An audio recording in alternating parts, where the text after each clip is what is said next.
Hi everyone, how are you doing? I've got some pretty big news today. I'm going to be explaining about the new employer accreditation for New Zealand work visas and the changes to work visas where they've taken 6 temporary work visas and they've just mashed them all in together. So we're on the www.immigration.govt.nz website. We're on the latest announcement, which is introducing the new accreditation and single work visa.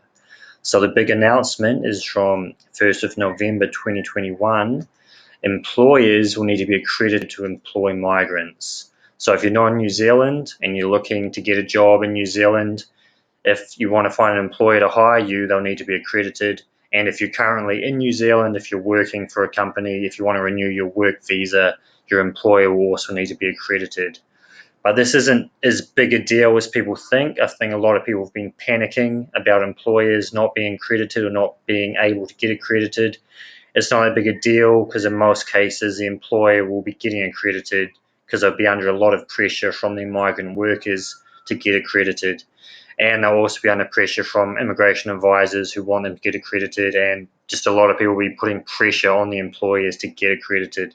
So I think for most people it's not too big a deal. And the other thing is, with all the work visas being mashed together, there'll also be some other changes. I'm going to quickly explain that. So if we just load up the next page. All right, so these are the 6 visas that are going to be mashed together. So essential skills, this essential skills work visa, the talent accredited employer, long-term skills shortage list, silver fern, which was closed anyway, so that doesn't really matter, and silver fern practical experience visa.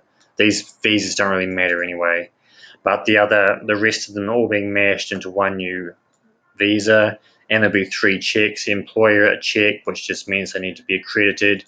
The job check, they check the job's genuine. They already did this anyway, so that's exactly the same.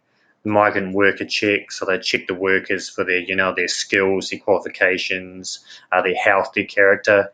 They already did this anyway, so these changes are pretty much exactly the same. And if we go down to the job check, this is quite important for how much you're being paid and the labour market test.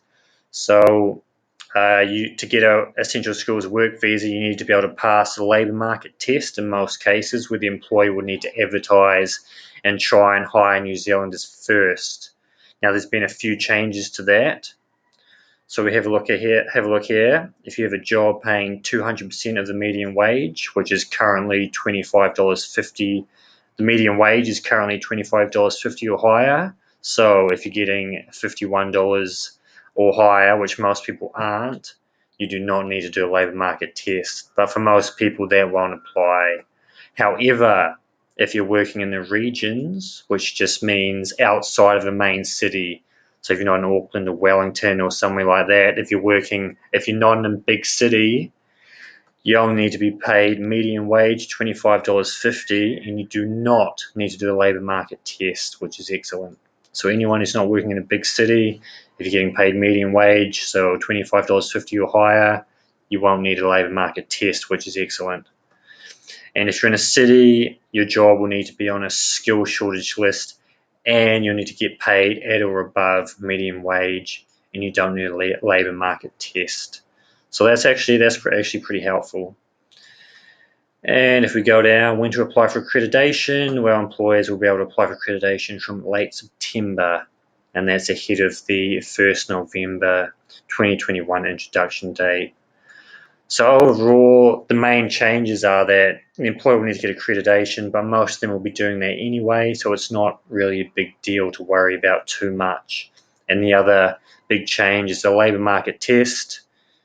If you're getting 200% of the median wage, no labour market test. Or if you're working in the regions, so if you're working outside a major city, well, if you've got median wage, no labour market test, so the company doesn't need to advertise, doesn't need to try and give the job to a New Zealander.